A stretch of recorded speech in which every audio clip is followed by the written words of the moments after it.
E vamos continuar agora analisando alguns dados sobre o agronegócio para entender o porquê que o agro é pop, o agro é tech, o agro é tudo isso que falo.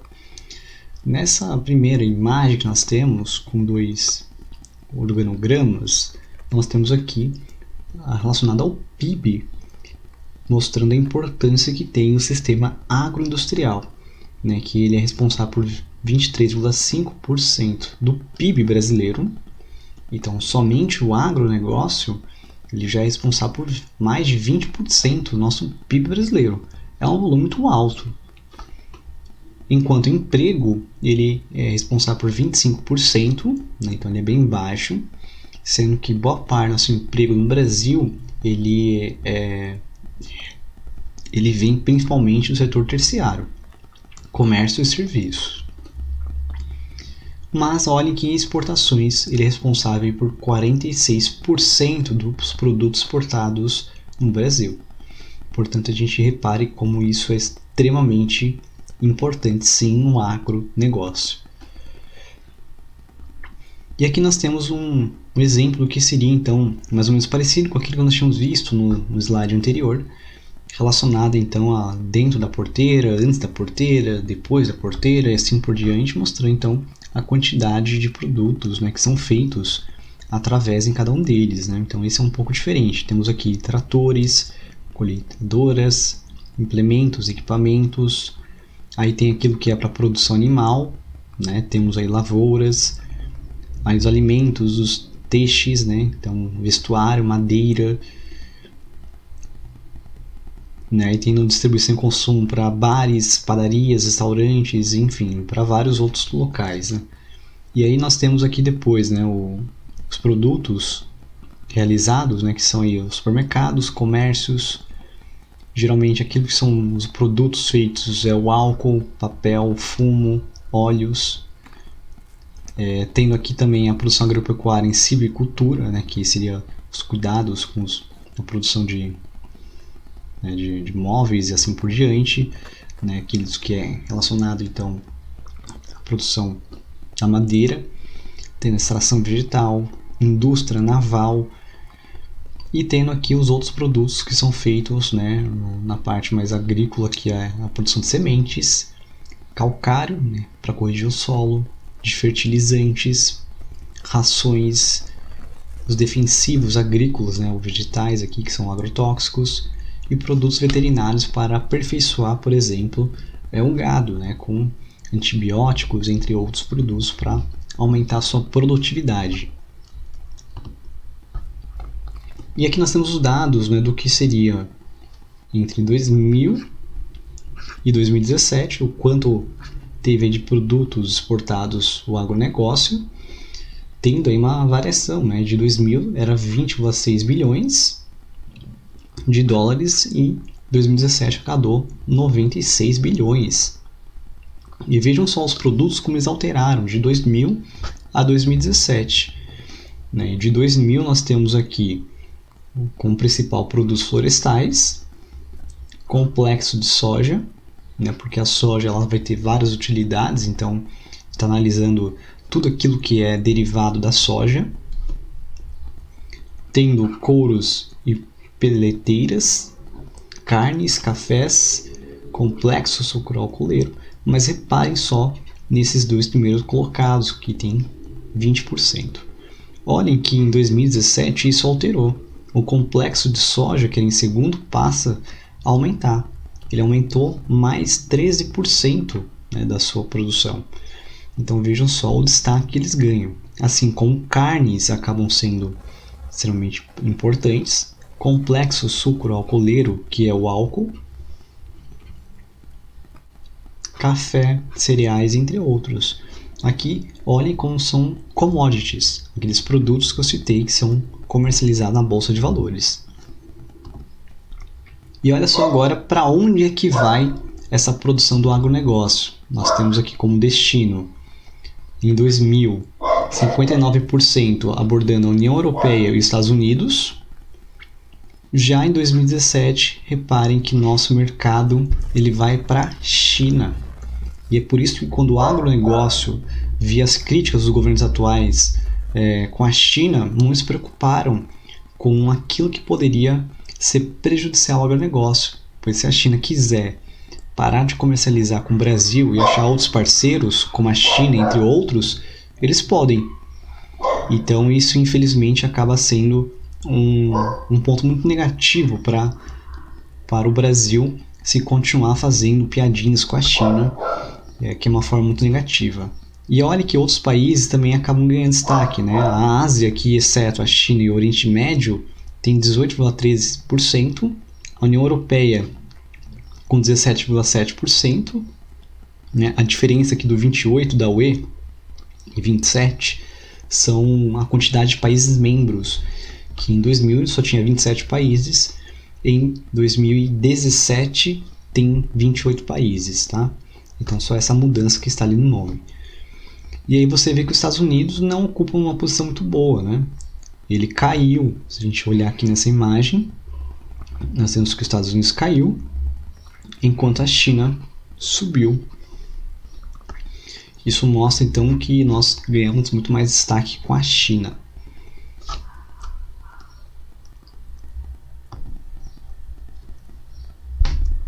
Aqui está mostrando a balança comercial do agronegócio, né? Lembrando que a balança comercial é avaliada entre dois, exportações e importações. Exportações seria aquilo que a gente vende, importa aquilo que a gente compra. Olhando aqui na imagem, nós temos aqui que as exportações que estão em cinza, né, elas estão grandes, né, e aquilo que a gente importou está aqui, seria daqui de 0 até aqui, né, aquilo que a gente acabou comprando. E a gente repara, né, que aí, quando a gente analisar do agronegócio, isso tudo do agronegócio, né, o que a gente importou e exportou. A gente olha então que uma quantidade ainda bastante alta daquilo que a gente exporta. Isso mostra então um ponto muito positivo do agronegócio. E o saldo comercial brasileiro, agora avaliando isso dentro, né, de todos os segmentos do Brasil, embora aqui ele está analisando ainda a relação do agronegócio e de outros setores, o quanto que eles acabaram sendo responsáveis pelo nosso saldo comercial positivo na balança, né? Porque esse saldo comercial é positivo porque a gente acaba tendo mais exportações do que as importações. Isso é o saldo positivo, é o superávit. Já o déficit seria o contrário, né? Que importação seria maior do que a exportação. A gente estaria comprando mais do que vendendo. Isso é prejudicial à economia. Bom, e aqui se reparem que o agronegócio então vem aumentando a sua participação, né? Sempre com destaque em relação ao passado, né? Tendo aqui, acho que é 2004, é isso mesmo, ele tinha apenas 34,2%, acho que por cento deve ser, né? E aí depois ele chega a 87%. Então vejam como subiu essa participação do agronegócio na nossa balança comercial. E vejam só o Brasil na liderança, né? Geralmente em primeiro até em quarto lugar, mostrando em cada produção. Então, na exportação do suco laranja, o Brasil em primeiro, no açúcar em primeiro. Né? Então a gente vê quanto que nós temos aqui de, digamos assim, de participação a nível mundial. O Brasil tem um destaque nisso, né? Muito positivo, que o Brasil é um país agrícola. O problema é o país ficar praticamente dependente do setor agrícola, né? Porque esses produtos vão cair quando tiver uma crise como nós tivemos. Então vejam só, é só para você ter uma ideia de quanto nós temos aí de exportação e também de produção, ganhando sempre os destaques mundiais. Essa imagem que está mostrando a modernização da soja e a produção da soja. Eu vou usar uma outra caneta, a preta, e eu estou em cima de uma parte muito importante, mas não tem problema. Depois eu tento mandar o arquivo para vocês sem ter eu aqui atrapalhando. Repare que em 77, a produção da soja, que está representada em círculos vermelhos, mostra que ele está concentrado na região sul do Brasil. Já em 2002, reparem, né, vou tentar fazer o desenho aqui onde eu não estou, acaba avançando sobre a região centro-oeste. O que é isso aqui? Isso aqui é o avanço da fronteira agrícola, se a gente for perceber que ela vem praticamente em 77, o que aconteceu depois, em 2002. Esse é o avanço da fronteira agrícola que nós falamos, né, que vem empurrando, então, essa grande, digamos, participação da soja, que vai ser incentivada, né, com o governo brasileiro e também com o mercado externo, muito, digamos assim, vantajoso, tendo um custo-benefício muito bom, então muita gente vai produzir soja. E reparem que aqui, que está em verde no mapa, seria o destaque do Cerrado brasileiro. E reparem que em 2002 a produção da soja invadiu a região do Cerrado. O Cerrado foi tomado pela soja, né? Tanto é que esse mapa também é chamado de territorialização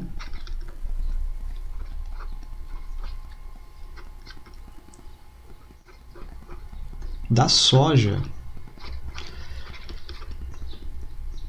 Ou seja, isso aqui está mostrando o quanto que nós temos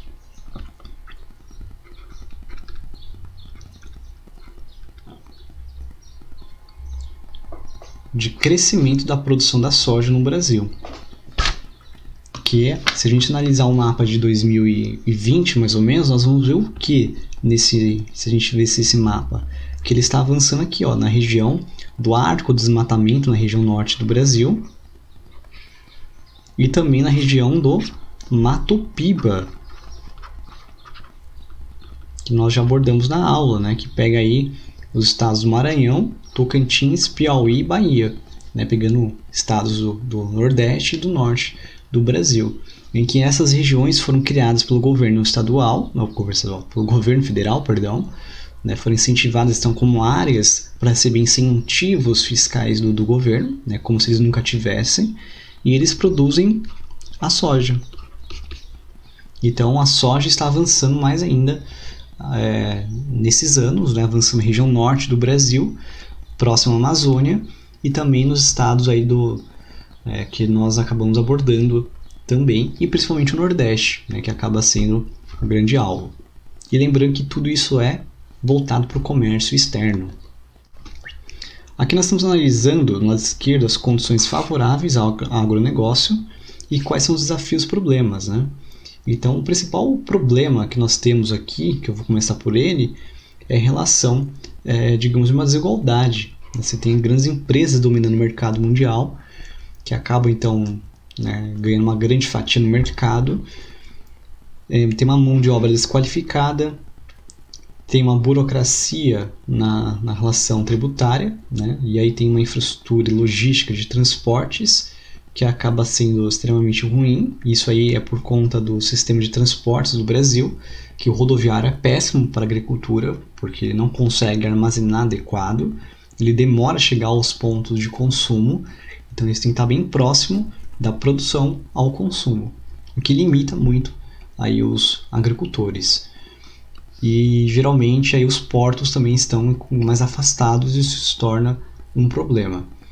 As condições favoráveis, né, que temos para o agronegócio. No Brasil nós temos muitas terras, principalmente terras agrícolas. Temos muita água, muita potencialidade hídrica. Temos solos bons, um clima quente e úmido, tropical. Tecnologia de ponta aqui no Brasil para esse investimento de tecnologias. Isso que vem justamente com a Embrapa, que foi criada esse órgão governamental na ditadura militar, que acaba incentivando as pesquisas no campo e desenvolvimento de sementes transgênicas, entre outros, né, outras áreas da biotecnologia.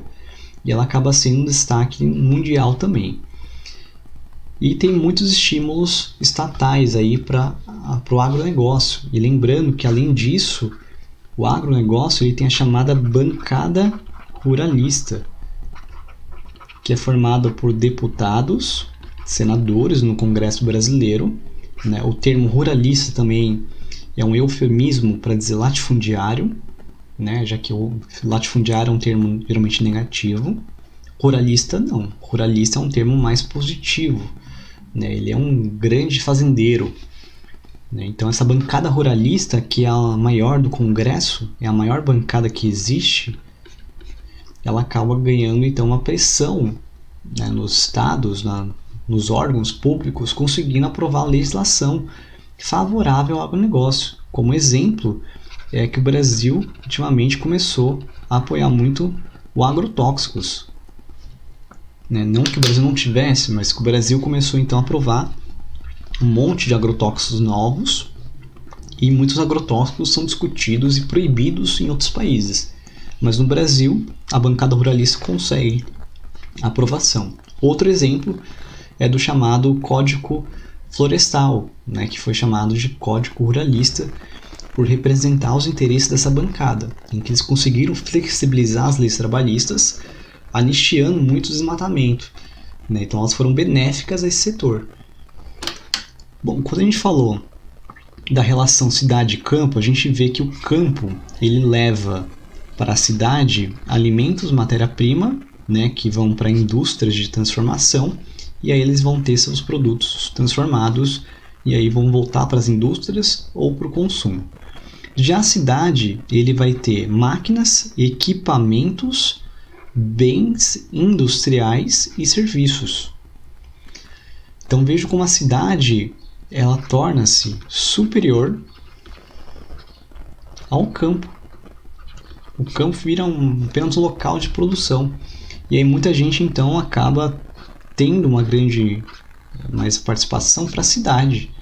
E é por isso que o êxodo rural vai ser mais intenso. E é por isso que muitas vezes os manifestantes do MST, por exemplo, e de outros movimentos sociais do campo, fazem a manifestação dentro da cidade. Porque é a cidade que é o local, digamos, de administração política. E a cidade, então, torna-se mais importante que o campo, e não que isso seja positivo. A gente acaba perdendo, afinal, o campo é que nos alimenta. Sem o campo não temos, então, nossa forma de sobrevivência. Bom, não quero estender muito mais que isso, mas estamos acabando já, tá, gente? Nós temos aqui a modernização do Brasil e o Brasil agrário, 2 mapas. Vou ser bem sintético. Olhando aqui, ó, quanto mais verde, mais uso de práticas modernas. Reparem que a região sul do Brasil é a região que mais concentra então essa quantidade de modernização. Já esse segundo mapa, que é um mapa bem poluído, mas é um mapa que condensa vários assuntos, ele mostra vários assuntos, né? É importante no PDF vocês ampliarem, lerem a legenda com mais cautela. Mas eu chamo a atenção principalmente para essa setinha aqui, ó, que já caiu no vestibular da Unesp, se não me engano, que mostra, né, esse asterisco aqui, seria mais ou menos o conflito. E esse conflito ele está relacionado principalmente aqui na região do Pará. Por que no Pará? Porque ali tem terras indígenas, mas também tem a importância da mineração no Brasil. Não é só essa região que tem os conflitos pela terra, mas essa região torna-se um palco. Se a gente for olhar os conflitos, eles vão se estender por várias outras regiões, né? Eu vou marcar aqui em preto outras, como nossa região, por exemplo, Pontal, Oeste Paulista vai ter muito, mas os conflitos vão se estender a várias outras regiões também.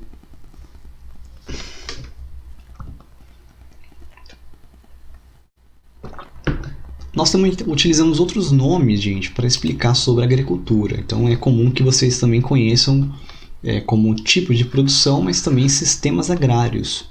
E você já deve ter ouvido falar sistema extensivo, sistema intensivo. Mas o que é um sistema agrário? Ele é uma combinação de técnicas e tradições. Então ele combina técnicas e tradições que são utilizadas então pelo ser humano nas suas relações com o meio rural para obter os produtos que ele quer, que ele precisa. E aí, esses conjuntos de técnicas e tradições, eles vão ter esse nome de sistema extensivo e sistema intensivo. De forma bem clara, né? O que é o sistema extensivo? Ele seria mais largado, extenso. Já o intensivo ele é mais intenso, como o nome diz mesmo. Mas o que isso quer dizer? O intensivo, geralmente, ele é atribuído aqui ao capital. Está até aqui, não precisa nem escrever. Ou seja, ele é um pouco da agricultura comercial. Já o extensivo é aquela agricultura, ou até pecuária também, ela acaba sendo atribuída, aquela que não é tão competitiva.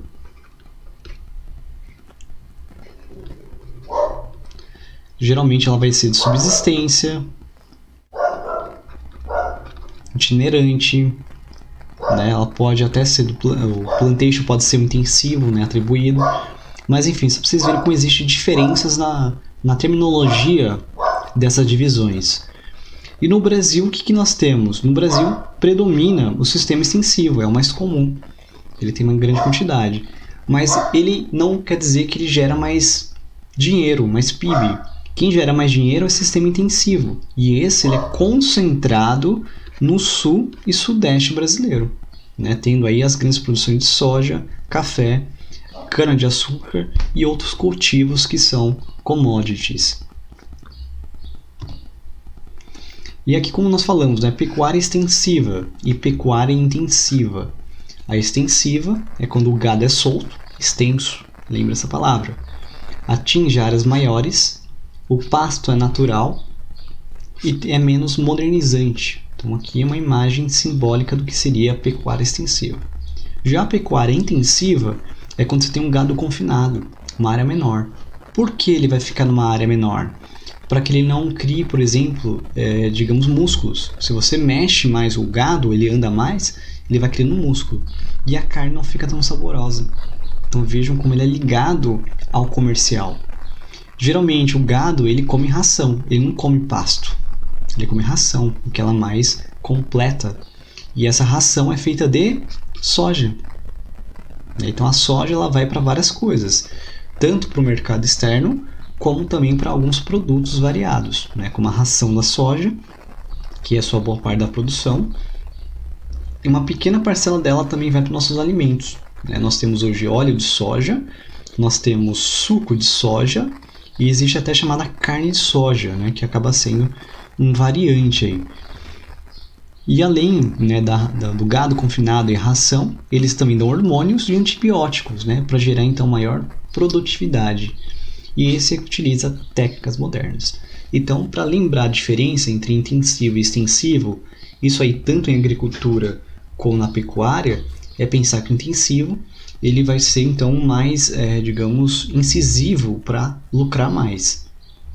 Já o extensivo, ele é menos, digamos assim, com poder aquisitivo, o menor poder aquisitivo, então ele acaba sendo menos competitivo. E aí, para finalizar, é a chamada agricultura familiar, a diferença dela com a agricultura orgânica, e uma outra palavrinha que vem aparecendo muito que é agroecologia. Qual é a diferença entre eles? Vamos lá. A agricultura familiar, como o nome diz, ela geralmente é atribuída à produção pouco competitiva. O nome é porque usa trabalho familiar. E geralmente a renda obtida pela família não vem de fora. Não vem porque o cara tem uma empresa de plástico ou uma empresa de computadores. É porque a família trabalha na área agrícola. Então tudo que ele produz, o dinheiro, ele vai vir dessa fonte primária. Geralmente eles atribuem com pequenas e médias propriedades. Aí toma cuidado, tá, gente? Porque no Brasil, pequenas e médias propriedades é uma coisa. E elas também vão variar muito em cada estado do Brasil. Então, o que é pequena propriedade aqui em São Paulo é diferente no Rio Grande do Sul. E é bem difícil a discussão. E geralmente, aquilo que nós temos, essa noção no Brasil, não dá em outros países mais desenvolvidos. Então, existe uma grande discussão sobre pequenas, médias e grandes propriedades. Mas geralmente, a agricultura familiar, pequenas e médias propriedades. E geralmente existe um diferencial entre países subdesenvolvidos e desenvolvidos. Né? Os subdesenvolvidos, como o Brasil, ou os países emergentes, né, que seria mais o caso nosso, a agricultura familiar ela vai ser predominante a produzir alimentos. Ela vai ser menos competitiva. Ela vai ser mais próxima àquela produção de subsistência.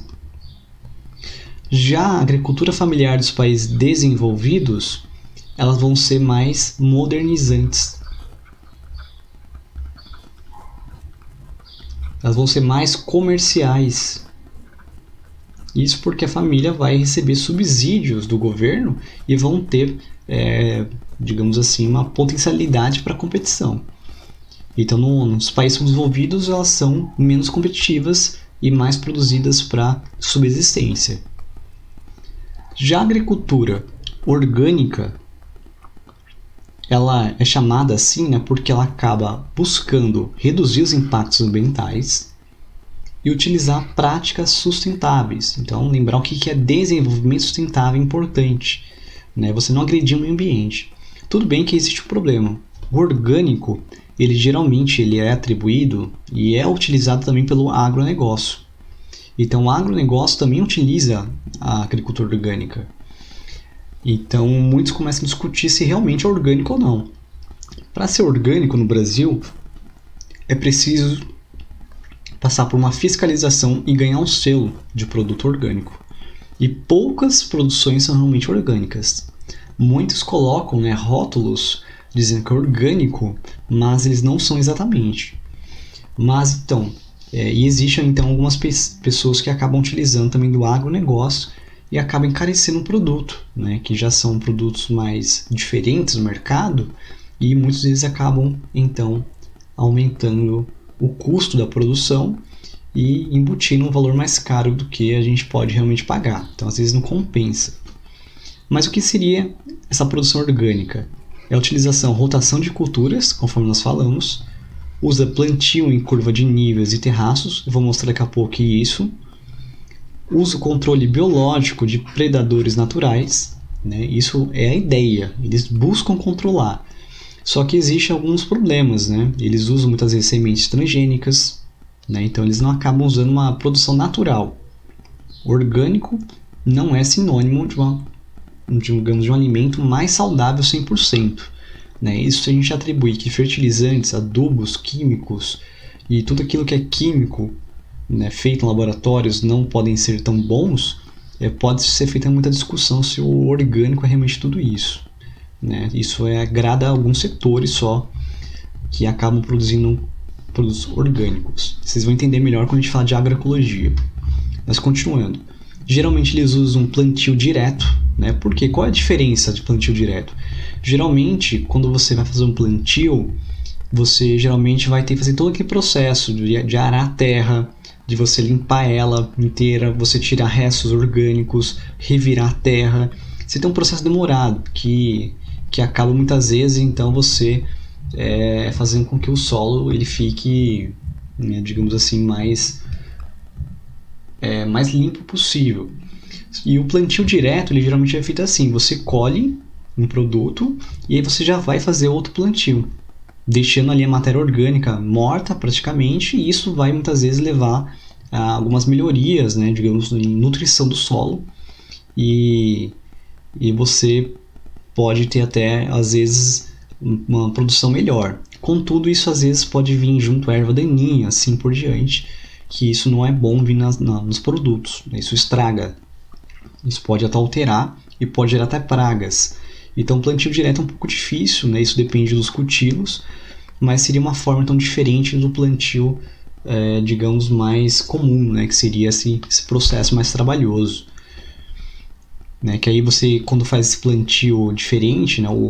Digamos, o tradicional, você acaba tendo que utilizar mais fertilizantes, mais adubos químicos para deixar o solo melhor. Né? Então você acaba utilizando produtos químicos que podem ser prejudiciais.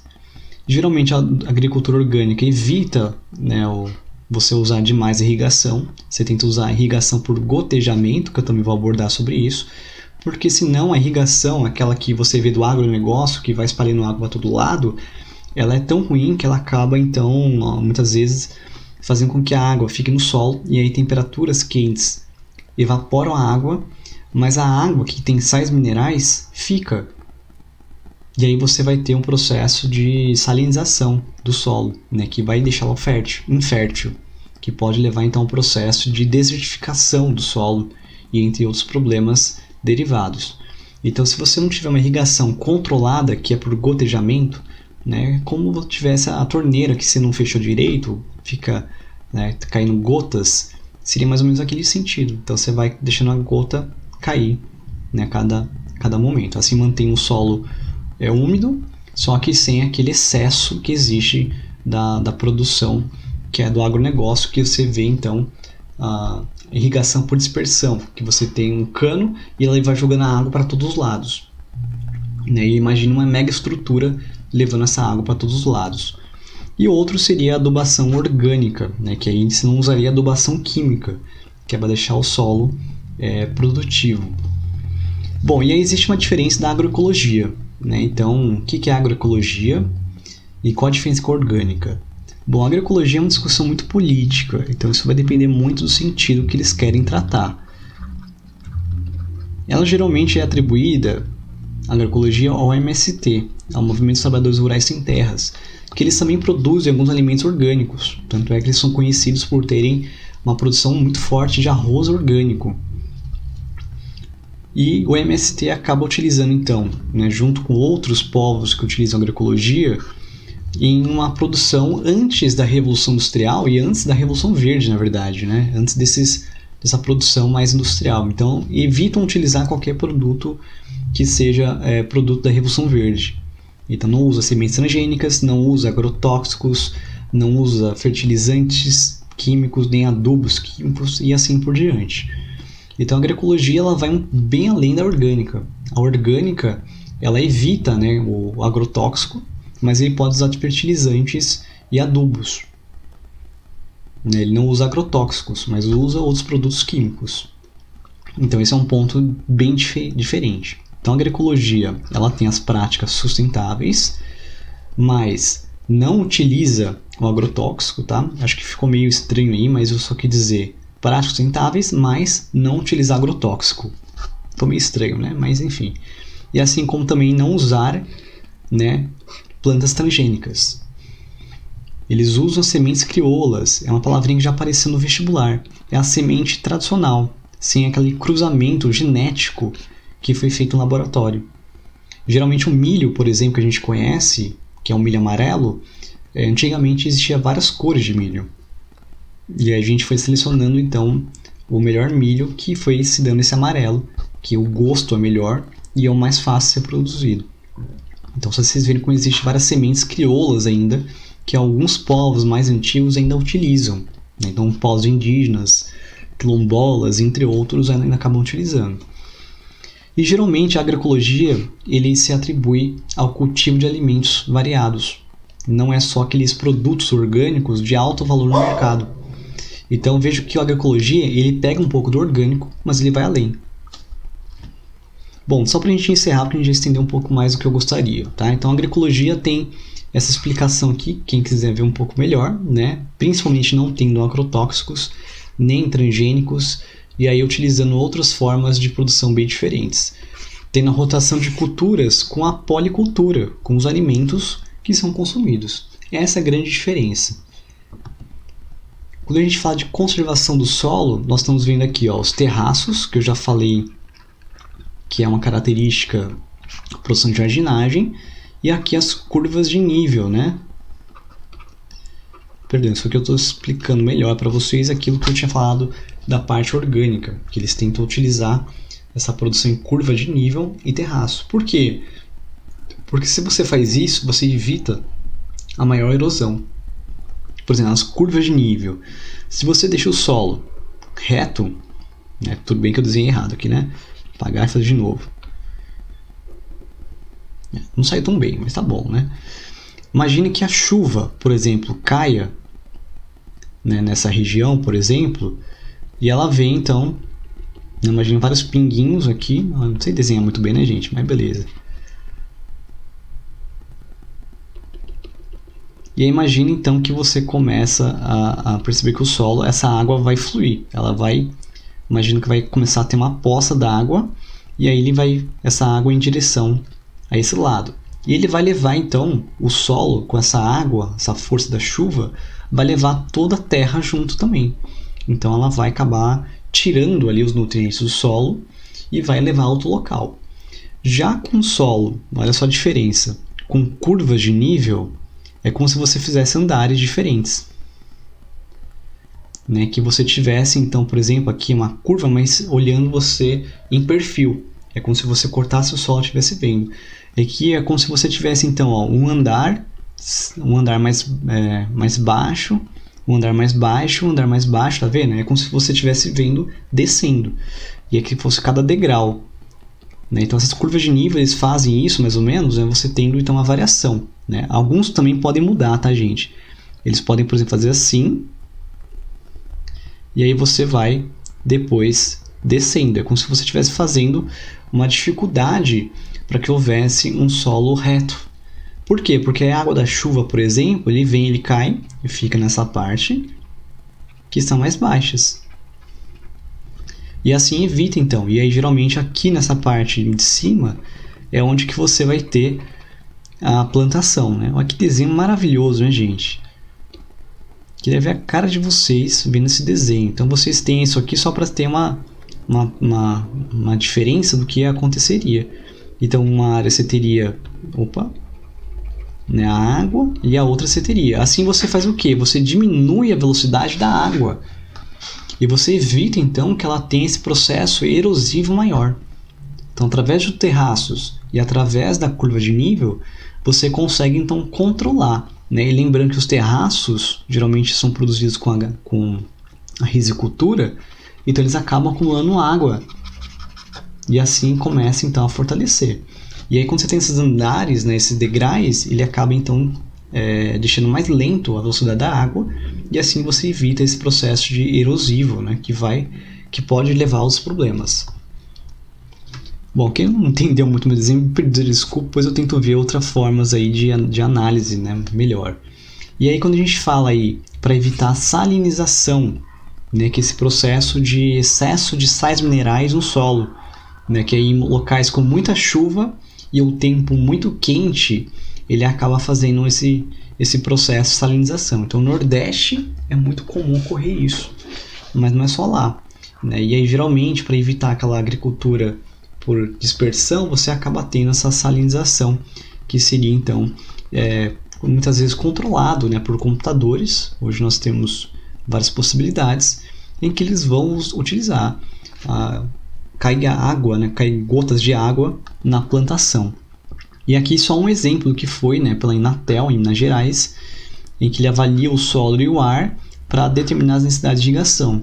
E ele começa então a pegar dados, tem uma estação meteorológica, né, que vai captar as informações, os dados transmitidos, as informações ficam no banco de dados, e aí um software faz a leitura dos dados coletados, e depois os alertas são enviados para dispositivos móveis do produtor. Eles podem saber também aí como fazer irrigação, né, sem deixá-lo muito com muita água ou com pouca água. Isso é uma forma bem interessante. Bom, e aí a gente encerrou a aula, nós temos esse assunto, vocês ficam agora com os exercícios, e lembrando que nós vamos continuar ainda a falar de agricultura, que tem vários assuntos. E eu espero vocês aí na nossa monitoria também, tanto na nossa aula agora ou sexta-feira. E até mais, galera!